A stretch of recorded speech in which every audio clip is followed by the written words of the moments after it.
ಅದೇ ಹೊತ್ತಿಗೆ ಸರಿಯಾಗಿ ಲಕ್ಷ್ಮಣನ ಪತ್ನಿಯಾದ ಊರ್ಮಿಳೆಯೂ ಅಲ್ಲಿಗೆ ಬಂದು ಎಲ್ಲರಿಗೂ ವಂದಿಸಿ ತನ್ನರಸನನ್ನು ನೋಡಿ, ನನಗೇನಪ್ಪಣೆ ಎಂದು ಕೇಳಿದಳು. ಲಕ್ಷ್ಮಣನು ಥಟ್ಟನೆ ಮಿಥಿಲೆಗೆ ಎಂದನು. ಅದು ಹೊರಟ ಮನೆ ಎಂದಾಕೆ ನುಡಿದಳು. ಲಕ್ಷ್ಮಣನು ಗೊಂದಲದಲ್ಲಿ ಬಿದ್ದನು. ಸೀತೆಯು ಊರ್ಮಿಳೆಯನ್ನು ನೋಡಿ ನಸುನಕ್ಕಳು.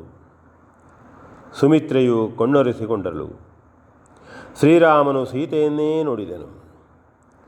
ಮತ್ತೆ ಸೀತೆಯು ತನ್ನ ಪತಿಯನ್ನೊಮ್ಮೆ ನೋಡಿ ಊರ್ಮಿಳೆಯನ್ನು ಕುರಿತು, ತಂಗಿ, ಕಾಡಿಗೆ ಬರುವ ಇಷ್ಟವಿದೆಯೇನಮ್ಮ ಎಂದು ವಿಚಾರಿಸಿದಳು.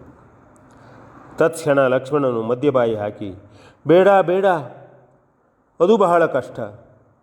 ನಾನು ನಿಮ್ಮಿಬ್ಬರ ಸೇವೆಗಾಗಿಯೇ ಹೊರಟವನು. ಸರ್ವಥಾ ಅದು ಭಂಗಗೊಳ್ಳಬಾರದು. ನನ್ನ ಸಂಕಲ್ಪವೇ ಹಾಗೆ. ಅವಳು ಇಲ್ಲೇ ಇದ್ದುಕೊಳ್ಳಲಿ ಎಂದನು. ಆಗ ಸುಮಿತ್ರೆಯು, ಅಪ್ಪ, ಅವಳನ್ನು ವ್ರತ ನಿರ್ಬಂಧಿಸಬೇಡ.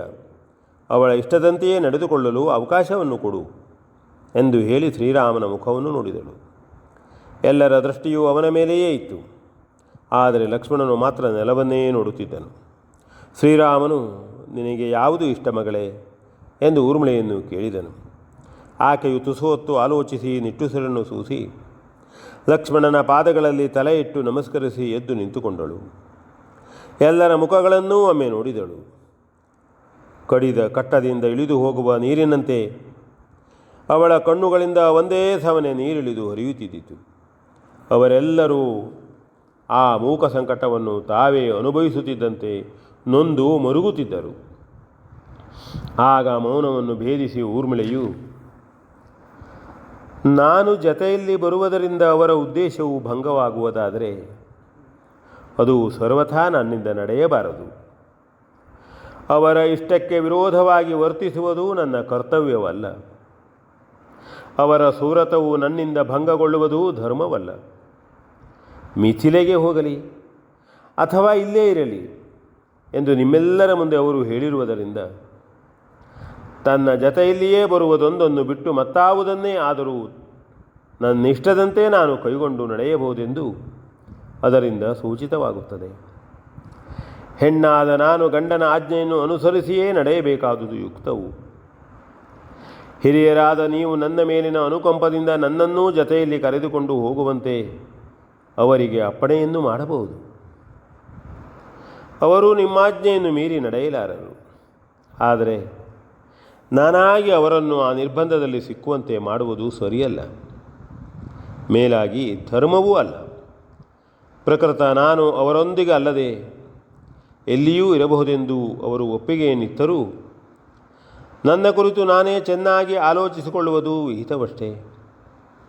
ಅದನ್ನೇ ನಿರ್ಧರಿಸಿ ನುಡಿದು ಅಪ್ಪಣೆಯನ್ನು ಪಡೆಯುವುದು ಯುಕ್ತವು.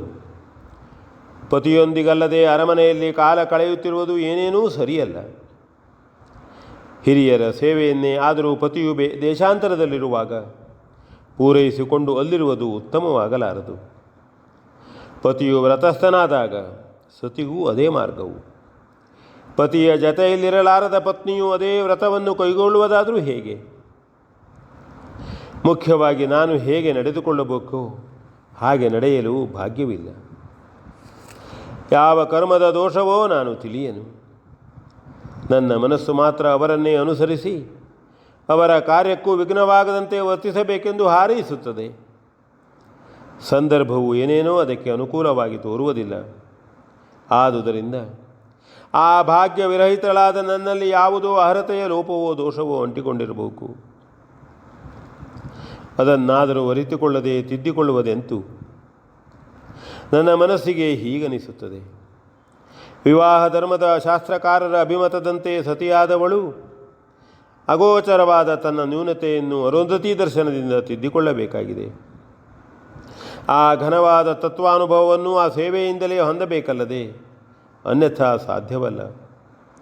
ಅಪ್ಪಣೆಯಾದರೆ ಮತ್ತು ಅದು ಧರ್ಮಸಮ್ಮತವೇ ಆಗಿದ್ದರೆ ಕೈಗೊಂಡ ವ್ರತವನ್ನು ಪೂರೈಸಿ ಅವರು ಬರುವವರೆಗೆ ಪವಿತ್ರವಾದ ವಸಿಷ್ಠಾಶ್ರಮದಲ್ಲಿ ದೇವಿಯರ ಸೇವೆ ಮಾಡುತ್ತಾ ಪೂರ್ಣಾರ್ಹತೆಯನ್ನು ತುಂಬಿಕೊಳ್ಳುತ್ತೇನೆ ಎಂದು ನುಡಿದು ಎಲ್ಲರನ್ನೂ ನೋಡಿ ತನ್ನ ಪತಿಯ ಪಾದಗಳಲ್ಲಿ ತಲೆ ಇಟ್ಟು ಅಂತೆಯೇ ಪ್ರಾರ್ಥಿಸಿಕೊಂಡಳು. ಶ್ರೀರಾಮನು ಊರ್ಮಿಳೆಯ ಮಾತಿಗೆ ಮೆಚ್ಚಿ ಹಾಗೇ ಆಗಲಿ ಎಂದು ಲಕ್ಷ್ಮಣನಲ್ಲಿ ಸೂಚಿಸಿದನು. ಆಗ ಸುಮಿತ್ರಾದೇವಿಯು, ನೀವೆಲ್ಲರೂ ಊರು ಬಿಟ್ಟು ಹೋಗುವವರೆಗೆ ಅವಳು ಇಲ್ಲೇ ಇರಲಿ. ಒಬ್ಬಳೇ ಈಗ ಅಲ್ಲಿಗೆ ಹೋಗುವುದು ಸರಿಯಲ್ಲ. ಇವನೇ ಅಲ್ಲಿವರೆಗೆ ಹೋಗಿ ಅವಳನ್ನು ಬಿಟ್ಟು ಬರುವುದಕ್ಕೆ ಸರಿಯಾಗಿ ಅವಕಾಶವೂ ಇಲ್ಲ. ಆದುದರಿಂದ ಆಮೇಲೆ ನಾನೇ ಆಕೆಯನ್ನು ಕರೆದುಕೊಂಡು ಹೋಗಿ ದೇವಿಯರನ್ನು ಕಂಡು ಅವರಲ್ಲಿ ಒಪ್ಪಿಸಿ ಬರುತ್ತೇನೆ ಎಂದು ಸೂಚಿಸಿದಳು. ಅದೇ ವಿಹಿತವೆಂದು ಎಲ್ಲರೂ ನುಡಿದರೆ ಲಕ್ಷ್ಮಣನು ಹಾಗೆಯೇ ತಲೆಯನ್ನಾಡಿಸಿದನು. ಶ್ರೀರಾಮನು ಸೀತಾ ಲಕ್ಷ್ಮಣರೊಂದಿಗೆ ಸುಮಿತ್ರಾದೇವಿಯನ್ನು ವಂದಿಸಿ ಊರ್ಮಿಳೆಯಿಂದ ವಂದಿಸಿಕೊಂಡು ಅವರಿಂದ ಬೀಳ್ಕೊಂಡು ತನ್ನ ತಂದೆಯನ್ನು ಕಾಣುವುದಕ್ಕಾಗಿ ಕೈಕೇಯಿ ಮಂದಿರದತ್ತ ಹೊರಟನು. ಶ್ರೀರಾಮನ ವನಗಮನ ವೃತ್ತಾಂತವು ಅರಮನೆಯಿಂದ ಹೊರಟು ನಗರದಲ್ಲೆಲ್ಲ ಹಬ್ಬಿ ಕೋಲಾಹಲವನ್ನೇ ಎಬ್ಬಿಸಿತು. ಕೆಲವರು ಶ್ರೀರಾಮನು ಇಲ್ಲಿಂದ ಹೊರಟು ಹೋದರೆ ಖಂಡಿತವಾಗಿಯೂ ಹಿಂದೆ ಬರುವುದಿಲ್ಲ ಎಂದರು. ಅವನು ಬರಬೇಕಾದುದಾದರೂ ಯಾಕೆ ಎಂದು ಇನ್ನು ಕೆಲವರು ಹೇಳಿದರು. ಅಂತೆಯೇ ಹೆಂಡತಿಯ ಮಾತನ್ನು ಕೇಳಿ ಮಗನನ್ನು ಕಾಡಿಗಟ್ಟುವುದೇ? ನಮ್ಮ ಅರಸನು ಬದುಕಿದೇ ಹೆಚ್ಚು. ಇಂತಹ ಸಣ್ಣ ವಿಷಯಗಳನ್ನೆಲ್ಲ ಮಹತ್ವದ್ದೆಂದು ಭಾವಿಸಿ ಶ್ರೀರಾಮನಾದರೂ ಹೀಗೆ ಹೊರಟಿದ್ದು ಸರಿಯಲ್ಲ. ನಿರ್ದಯಳಾದ ಕೈಕೇಯಿಯೇ ಇಷ್ಟು ಅನರ್ಥ ಮಾಡಿದ ಮೇಲೆ ಅವಳ ಮಗನಿನ್ನೂ ಯುವರಾಜನಾಗಿ ಯಾವ ಸೌಭಾಗ್ಯವನ್ನು ನೀಡಲಿರುವನೋ? ಏನೇ ಇದ್ದರೂ ಶ್ರೀರಾಮನಿಲ್ಲದ ರಾಜ್ಯದಲ್ಲಿ ನಾವಾದರೂ ಇರುವುದು ಹೇಗೆ ಎಂದು ಮುಂತಾಗಿ ನಾಗರಿಕರೆಲ್ಲ ಅವರವರ ಮನಸ್ಸಿಗೆ ಬಂದ ಹಾಗೆ ಆಡಿಕೊಳ್ಳುತ್ತಾ ಅರಮನೆಯ ಹೆಬ್ಬಾಗಿಲ ಬಳಿ ತಂಡೋಪತಂಡವಾಗಿ ಸೇರಿಕೊಳ್ಳ ಹತ್ತಿದರು. ವಿ ಎನ್ ಭಾಗವತವರ ಬಳಿ.